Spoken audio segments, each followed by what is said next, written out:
to Versus Character Cards!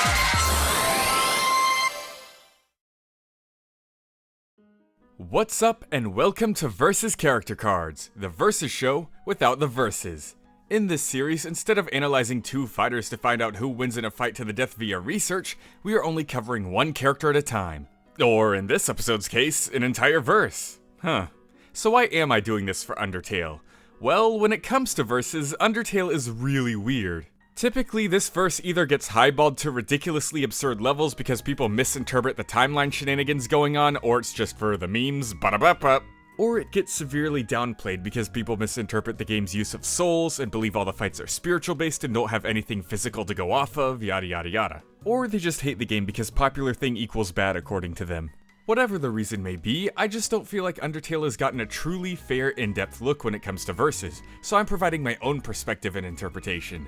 This may be the very first and even only time where it's just me. I'm not looking at any respect threads or any versus sites for reference. This is purely what I think and see when I play and go through the game for research, so the stats are going to be wildly different from anywhere else you look. Just prepare yourself for that. So, with all of that said, let's put a little more backbone into it and get started.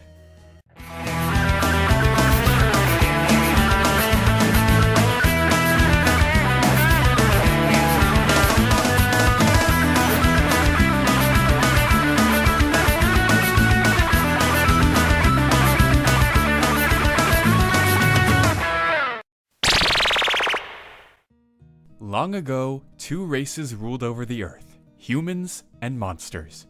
One day, war broke out between the two races. After a long battle, the humans were victorious, and they sealed the monsters underground with a magic spell. For a while, it was believed the two races were now separated forever, the magical barrier preventing anyone from entering or exiting the underground. However, every so often, someone wanders to the top of Mount Ebot, and mysteriously never returns. Those who fall will often find themselves in the underground's ruins, where they'll typically meet the same fate. They come, they leave, they die. That is, until one day, someone by the name of Frisk, a rather friendly human, ends up falling into the underground. Now Frisk is different. They'd much rather goof off, pal around with, and get to know all these banished monsters, rather than caring about some silly war, eventually being the one to break them all free. Or, you know, they have their soul possessed by an evil previous fallen human named Kara and ends up slaughtering everyone and, destroying the world, but that's your choice. For now, we're gonna make like Frisk and get to know everyone in the underground. First up, we have the Skeleton Brothers, the Lazybones Sans, and the not yet famous Royal Guardsman Papyrus. Now, don't let Papyrus's limited arsenal of bone attacks and his lanky figure fool you, he's actually pretty tricky. He's a master at japes, building traps and setting up puzzles. And he has a powerful blue attack where he can control your gravity and make it hard to get off the ground. As for Sans, despite him being a lazybones, he actually knows a lot more than he's letting on. In fact, he may be one of the fastest characters in the entire verse. He has bone attacks like Papyrus, but with the added effect of karma. It's a lingering effect that'll damage you more and more over time based on your evil deeds and intentions. This karma effect is also present in his Gaster Blasters, light shooting cannons that he can rapid fire from every angle. He also has Papyrus's blue attacks, but Sans' version is definitely way stronger. And despite being a rather jokey fellow, Sans actually has no time for nonsense, as he'll attack you while you're planning out your next move. Next up, we have Undyne, the actually famous Royal Guards fish, trained by King Asgore himself. Now at first glance, Undyne seems pretty basic. She just has some rad armor and she can corner you with a barrage of light arrows, which she can also shoot up from the ground. But here's the twist. Undyne actually has the ability to tap into her own determination, something that's believed only humans can do in this world. Undyne's pure will to live and protect her friends allowed her to resist death and achieve a more powerful form that let her combat pretty well against the bloodthirsty Kara. Dr. Alphys's robot Mettaton actually has something pretty similar, but they never got a chance to show off what they can do. Oops. So we'll just stick to what we see in their previous form, with their devastating but stylish kicks, their bomb attacks, and their electricity.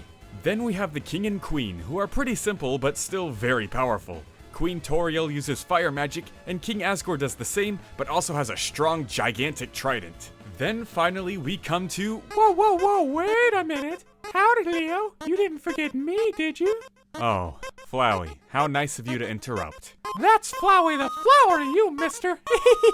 Aren't you gonna tell them how I can shoot bullets or end the world? Oh, well, I'd love to, Flowey, except you can only end the world once you've gathered human souls. Well, yeah, but... AKA, with prep time? Yo! Anyways, as I was saying, we finally come to Frisk and Kara, and they actually don't have too much. They just use whatever they find laying around for offense and defense. And unlike poor Flowey there, Kara actually does have the ability to end the world without the need for any pesky souls. We should definitely dive into that though, because this whole end the world thing is causing a lot of confusion. Because of all the timeline junk, Undertale top tiers end up with crazy universal powers that just don't quite line up. But if we take a closer look at the game's dialogue, Flowey actually explains to us how this whole timeline reset thing works. When you reset your game in Undertale, you're not creating or destroying any timelines. You're taking everyone from the current timeline, ripping them away, and bringing them to a brand new timeline where the events of the game haven't happened yet, erasing their memories along with it. Sans even mentions this in your battle with him. He talks about timelines jumping left and right, starting and stopping without any rhyme or reason until suddenly everything ends. No mention of timelines being created or destroyed. So if it's not the timeline or the universe, then what is Kara destroying at the end of the Genocide run? Because they're definitely destroying something. Well, throughout the Genocide run, Kara's intentions are given to you pretty plainly. They just want to exterminate all life, monsters and humans. And the Genocide ending implies that they succeed. Exterminating the entire population of Earth would require multi-continental levels of power. Now you may ask, why not bump them up to planet level because Kara was going to destroy the world? Except we still hear wind, there's still an atmosphere, oxygen, air around that area, so Earth is still there. Yes, ripping characters from other timelines and bringing them to a new one with their memories wiped is a really cool power,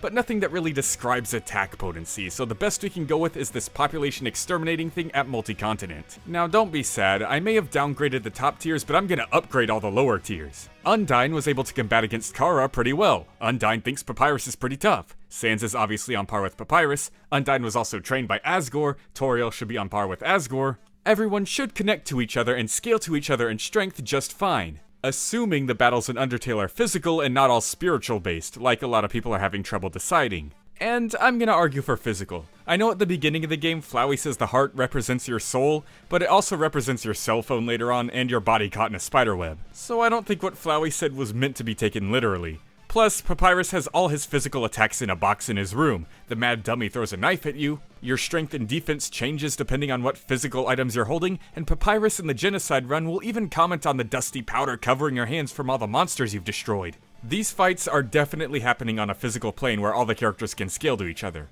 Now you may have a few more questions, like, how can the monsters scale if the story implies they're way weaker than humans? But remember, these humans can actually perform spells and seal the entire underground with a magical barrier. They're definitely not like real-world humans. And the gap between the high end and low end of multi-continental levels of power is so huge that it's totally possible for humans and monsters to be in the same tier, with one being way stronger than the other. So since these fights are all physical and the characters can all scale to each other in strength, it should go for speed too, which means Metaton's electricity, Sans' Gaster Blasters, Undyne's light arrows, and the laboratory lasers. Faster than light is pretty much guaranteed. Now one final thing I want to put to rest. Does Sans only have 1 HP? No, he can scale to everything else too. Yes, I know Sans only dies in one hit, but so does every other boss monster except for Undyne in the Genocide route. Yes, I know in the game's code he only has 1 HP, but that's to guarantee he dies in one hit no matter what items or equipment you have, just like all the other bosses that die in one hit. Yes, I know Sans only has 1 attack and 1 defense when you stat scan him. But guess what? Photoshop Flowey hits 0 defense at one point and is still able to take more hits than every other boss in the game. That's because when you fight Photoshop Flowey, you're either doing the neutral or pacifist run where your determination to destroy your foe isn't very high. That's different on the Genocide run where you face Sans. Sans' whole 1 attack, 1 defense, 1 HP, losing in 1 hit thing doesn't mean he's weak or can't scale, it's just how the story goes. A book in the game's library even describes that the damage a monster takes is dependent upon the human's determination to destroy them. So Sans' whole 1-hit deal is just lore blah and doesn't have any versus relevancy. He's just as tough as the rest, and I hope all this was enough to clear everything up on Undertale. I just felt like the small handful of top tiers being universal and then every other character being like wall level made 0 sense, so I wanted to provide a new perspective that has everything meet in the middle. Hope you like this unique look at the world of Undertale.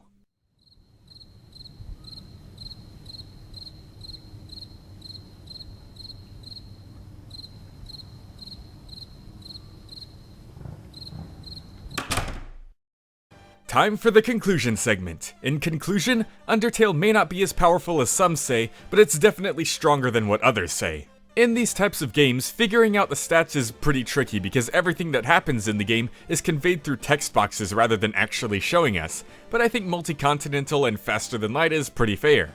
Plus, it opens the door for a lot more interesting matchups, like Undyne vs Pearl from Steven Universe, which I know is a very popular one, or my personal favorite Undertale matchup, Mettaton vs Raymond from OKKO. Sans may be a lot stronger than people think, but still not quite on Bill Cipher's level, unfortunately. However, he does have a ton of other cool matchups with these new stats. A good one being Kakashi from Naruto, as they're both jokey, special-eyed tricksters. When Kazuya Mishima came to Smash, people were making a ton of Sans memes because of his glowing red eye, but ironically, that would be a hilariously fair and fun matchup. Sans may even be able to give him quite a bit of trouble too thanks to his karma mechanic due to Kazuya being so evil. See, these stats make it a lot more fun for the world of Undertale and Versus. Now, who can I surprise you all with next? Next time on Versus Character Cards, it's Finn the Human from Adventure Time.